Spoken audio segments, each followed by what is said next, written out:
A crate of mass m equal to 60 kg is pushed at constant speed up the frictionless ramp at angle theta equal to 35 degrees by a horizontal force F. Find the magnitude of the force F and the normal force from the ramp on the crate.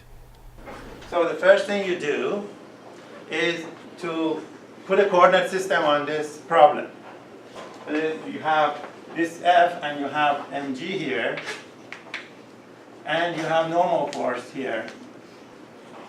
Alright, first, you see, I take x direction horizontal, y direction vertical. See what happens. If x and y like that. And then I know that F will be in the x direction, right? So F will be, this is our free body diagram. F will be this way. And the weight will be along the negative y direction because it's downward. And I'll call it W, which is mg. And the normal force will be at an angle. And normal force will be this way, but we need to know which angles do we have. This theta, which is 35 degrees, which one of these angles is theta? For example, right now I can say normal force is perpendicular to the ramp, and y-axis is perpendicular to horizontal, because it's vertical. So you have two angles that each side of this angle is perpendicular to one side of this angle.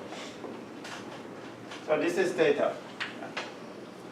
Another way you can verify this is, see, if the ramp was horizontal, normal force would be in the y direction. And if you move this 35 degrees this way, the normal force from y-axis goes 35 degrees. Right? So that's another way to figure that out. So this is our free body diagram, and as a guide I put a equal to 0 because the problem says it goes up the ramp at constant velocity. Okay, so this is my free body diagram. The next thing to do is to apply Newton's law. How do we apply Newton's law? Newton's law says sum of fx equal to max, which we know it's 0 because acceleration is 0, both components 0. So what does this say? It means that we have three forces. We have fx, this x component of this, plus nx, plus wx equal to 0. That's what this says. That's sum of x components equal to 0. Right? Now, what is the next step? Write each component in terms of their magnitude and their directions. So what is the x component of f in terms of magnitude of f? If f is in x direction, what is the x component? It's the same as magnitude. We say the same as magnitude. So the x component of f is the same as its magnitude. What about x component of n? It's going to be X component here, you see, it's not adjacent to theta. It's the same as this side, which is opposite to theta. So we will say n times sine theta. So n magnitude times sine theta. But because it falls in the negative direction, we put negative sign. Negative x direction, we put negative sign. Plus wx. What is wx? It's just the magnitude of it. No, x component. Oh, plus 0. 0. Plus 0 for the y and w equal to 0. So that gives you f equals to n sine theta. You know theta, you don't know n, and you don't know f. So that's, although it gives you an equation, but you cannot solve it because you have two unknowns, right? But you keep it. You put it in a box, but you want to find another equation. For the other equation, you write sum of fy equals to may, which is also 0 in this case. That means fy plus ny plus wy equal to 0, right? Then write each component in terms of its magnitude. So what is fy? It's 0. Yeah, it is in the x direction, so fy is 0. What is ny? Cosine of the normal sum. That's right. Normal force magnitude times cosine theta. So now magnitude times cosine theta. You see, I'm writing y component in terms of its magnitude. Right? This is step. That's very important. What about W? What is the y component of W? 0. I mean, no, the magnitude of the. It's the magnitude, but it's negative, right? Yeah. So negative of its magnitude, which is mg. It gives you this. So if you move this over, it gives you mg equal to n cosine theta. So now this can give you n because you know mg and theta, right? So that gives you n. You see? And then once you know n, you can use that in here and find f. So if you do n equal to mg over cosine theta, which is 60 kilogram times 9.8 divided by cosine 35 degrees, it gives you 718 Newton. So the normal force is 718 Newton, and then you multiply that by sine of 35 degrees, you get F, right? 412 Newton.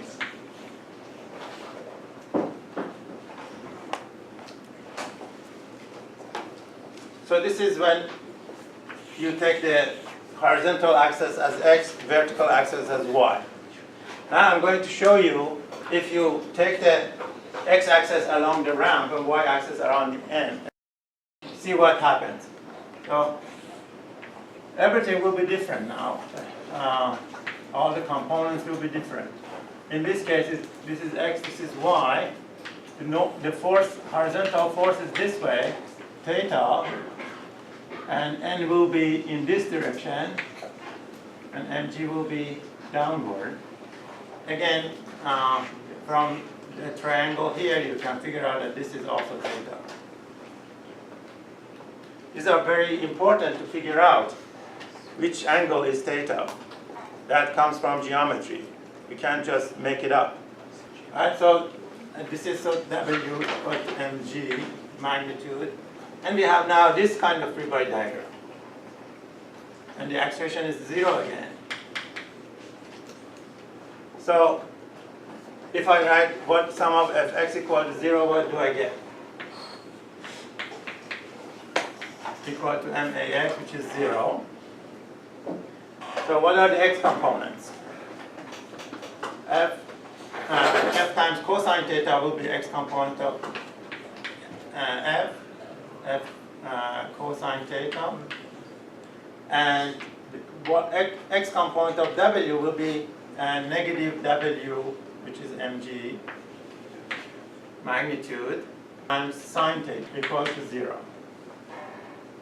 And then you can solve, now you see, you can solve for f, because you have theta, you have m, you have g, everything, no.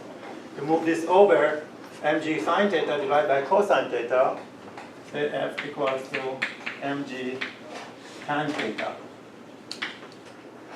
It's the same as if you divide these equations, say f equals n sine theta, mg equals n cosine theta. If you divide them through, you get f over mg equal to tan theta. So f will be mg tan theta. So it's the same as that. And then, so f will be 60 kilogram times 9.8 meters per second squared times tan of 35 degrees. So you get f equal to 412 Newton. You see, it gives you very different equations, but the result will be the same.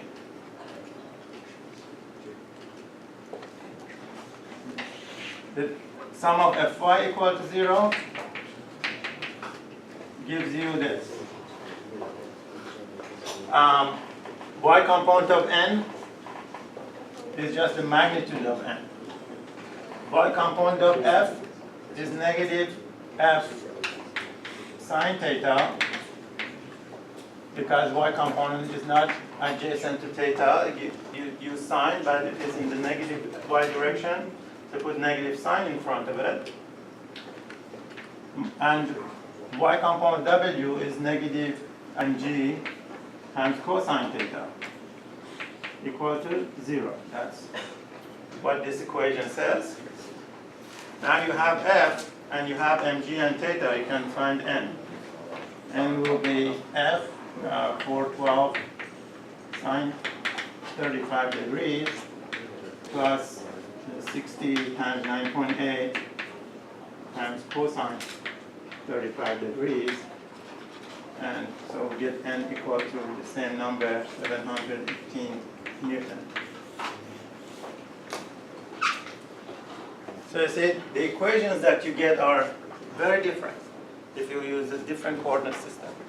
But the final result, which is the physical result, does not depend on which coordinate system you use.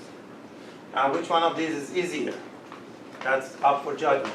Usually, the more forces you have along the axes, the less number of sines and cosines you have to use. That makes it easier, if there's no acceleration. Thank you very much for your attention.